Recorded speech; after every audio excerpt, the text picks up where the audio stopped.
Bonjour tout le monde.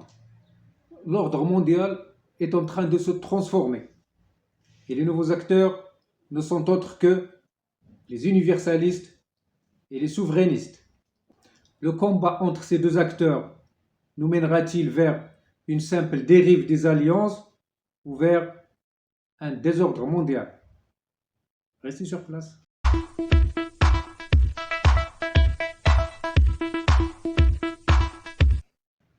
La doctrine universaliste, appelée aussi globaliste, consiste à penser son économie et sa politique à l'échelle planétaire.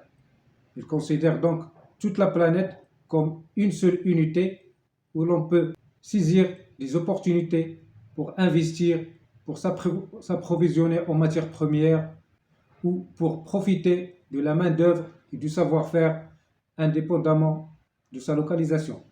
L'universalisme plaide donc pour la libre circulation des capitaux, des marchandises et des hommes.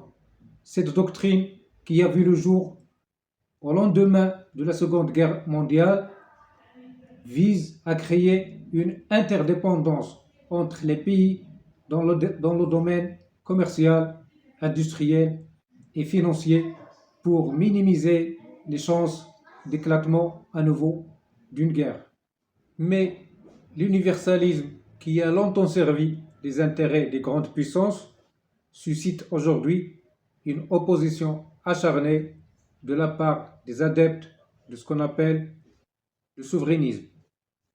Car les souverainistes constatent que l'universalisme ou le libéralisme a abouti à, premièrement, la fuite des capitaux qui cherchent à investir dans des endroits où l'on peut produire à moindre coût en termes du coût de main-d'œuvre et du coût d'acquisition des terrains d'exploitation. Deuxièmement, la désindustrialisation des pays considérés auparavant comme des pays industriels et recomposition du paysage économique mondial avec l'apparition des pays émergents et des nouvelles puissances économiques. On parle surtout de la Chine, de l'Inde, de la Turquie, du Brésil, de Singapour et ainsi de suite, qui non seulement rivalisent avec les anciennes puissances industrielles, mais réussissent à écarter certaines d'entre elles, en l'occurrence l'Union européenne, qui est en train de s'effondrer du jour en jour et qui perd progressivement son influence sur la scène internationale. Troisièmement, et c'est le point le plus sensible chez les souverainistes, l'émigration massive des populations, notamment du sud vers le nord, ce qui modifie le paysage culturel et urbain au sein des pays récepteurs.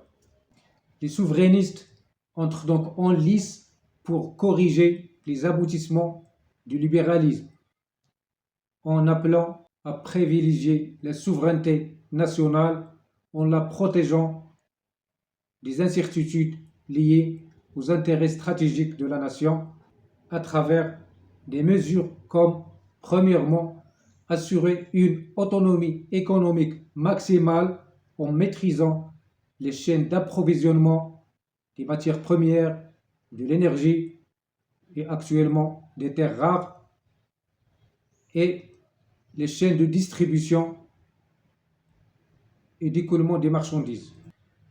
Deuxièmement, assurer une souveraineté sécuritaire en assurant un maximum d'autosuffisance et en empêchant la délocalisation de la technologie militaire vers des pays qui ne sont pas alliés et qui ne partagent pas les mêmes valeurs.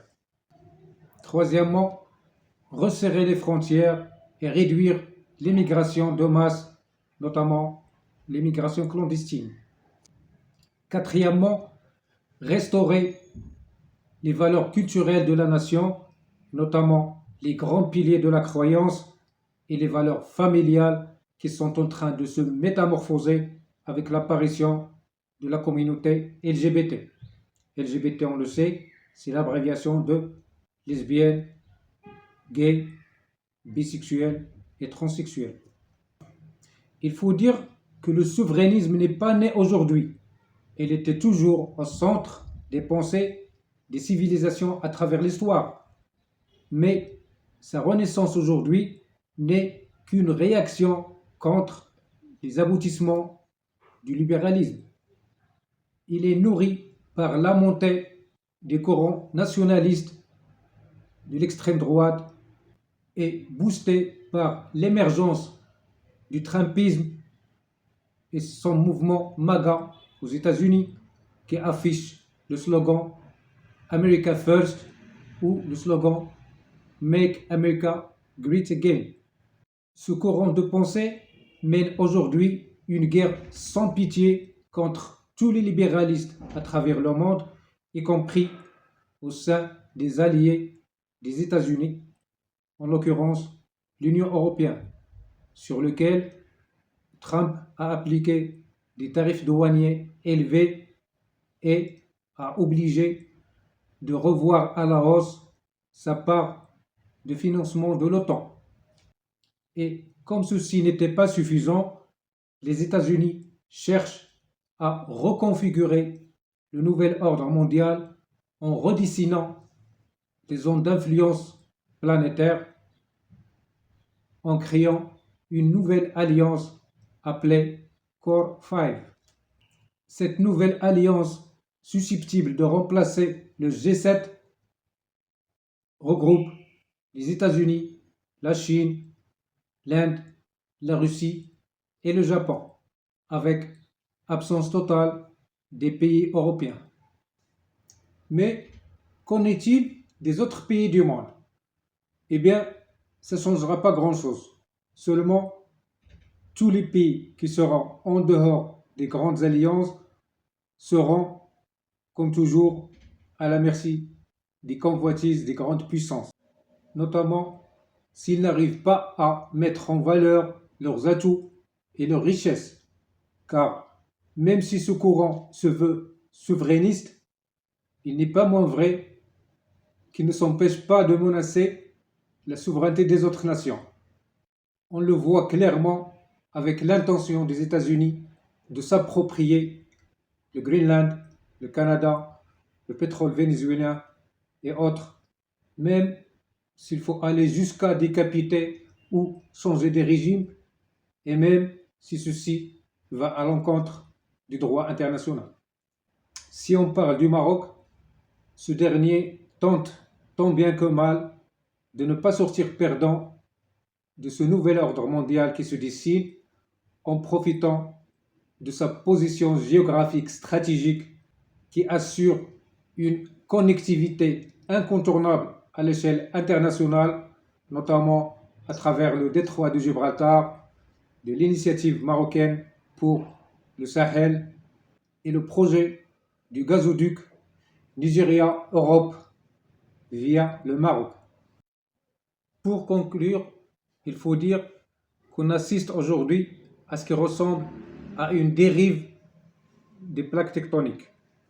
Il s'agit d'une dérive des alliances vers un nouvel ordre mondial, ou plutôt vers un désordre mondial. Auparavant, on assistait à la lutte des classes, puis à la lutte des civilisations, appelée aussi choc des civilisations. Aujourd'hui, on assiste à un choc géopolitique. Et le combat actuellement sur l'arène oppose les universalistes et les souverainistes.